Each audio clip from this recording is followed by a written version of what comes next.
Hey everyone, welcome to another installment of Harry Potter Theory. Today we're going to discuss how Voldemort went about killing Severus Snape. Snape's death is a big topic in the Harry Potter story, and when he died, it was a truly tragic moment in the series. That is, unless of course you don't like Snape. As you progress through the books and films, your perception of Snape is constantly challenged. Is he good? Bad? What are his intentions? And in the end, it turned out that Snape was almost more devoted to the cause than anyone. Snape later dies in the Deathly Hallows, after Voldemort comes to the conclusion that he will need to kill Snape in order to become the true owner of the Elder Wand. However, we do also find out later that Snape died in vain, as he was never the true owner of the Elder Wand after all, and was simply unnecessarily killed by Voldemort. However, what was always interesting about Voldemort killing Snape was that he didn't do it himself. He used Nagini. So we know that Snape ultimately dies at the hands, or mouth rather, of Nagini on Voldemort's orders. But what I found unusual about Snape's death was the very significant absence of Avada Kedavra, aka the Killing Curse. Voldemort is a massive proponent of the Killing Curse. I mean, he can't get enough of it, and its very purpose is to kill.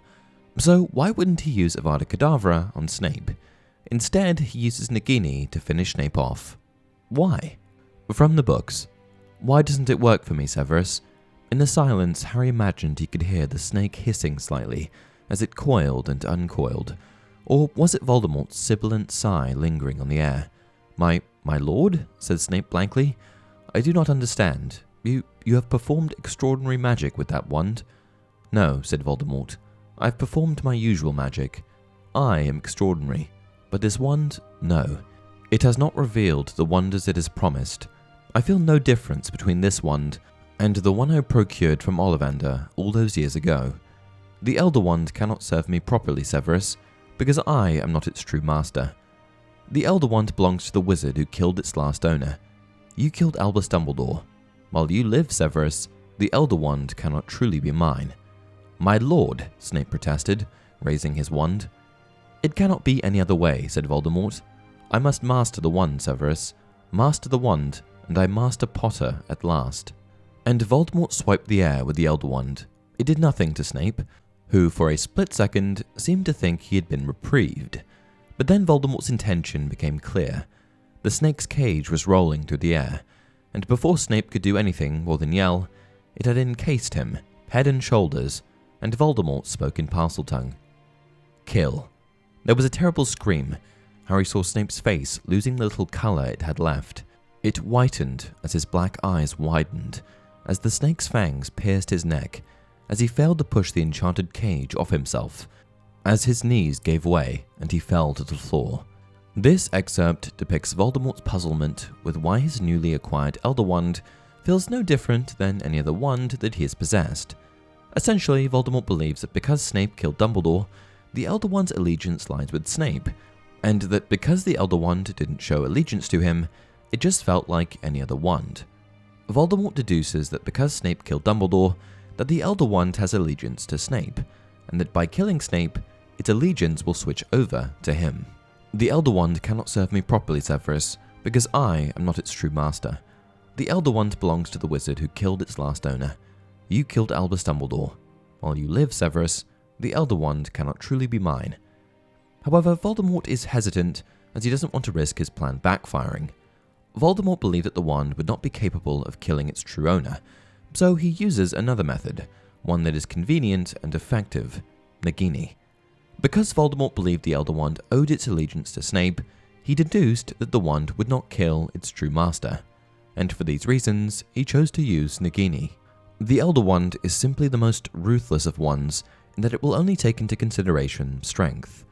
One would expect a certain amount of loyalty from one's wand, so even if you were disarmed while carrying it, even if you lost a fight while carrying it, it has developed an affinity with you that it won't give up easily. If, however, a wand is won, properly won in an adult duel, then a wand may switch allegiance. However, the Elder Wand knows no loyalty except to strength. It's completely unsentimental. It will only go where the power is. So if you win, then you've won the wand. But besides this principal reason for Voldemort using Nagini to kill Snape, I think there's another major reason that Voldemort killed Snape the way that he did. He liked him. One other reason that Voldemort may not have used Avada Kedavra on Snape is that he didn't really want to kill him, at least not personally, and there are a number of reasons for this. First of all, Snape showed what Voldemort understood to be unwavering loyalty to Voldemort and the Death Eaters for many years. To Voldemort, Snape had been a loyal supporter since the early days of the Death Eaters, and even appeared to remain secretly devoted after Voldemort's initial downfall. Secondly, Snape was a valuable spy. Voldemort recognized Snape's value as a highly skilled and effective double agent within the Order of the Phoenix, and his ability to infiltrate Dumbledore's inner circle and gather crucial information about the Order's plans made him an invaluable asset to Voldemort's cause. Next, Snape happened to have a high level of expertise in a number of wizarding disciplines. First of all, he was an exceptionally skilled legilimens and occlumens, capable of both delving into people's minds as well as protecting his own mind from others. Snape also had exceptional knowledge and skill in the realm of potions, particularly his mastery of brewing difficult and obscure potions, which made him an asset to Voldemort's plans and experiments. Lastly, I believe that Voldemort simply had a small amount of appreciation for Snape's personality traits.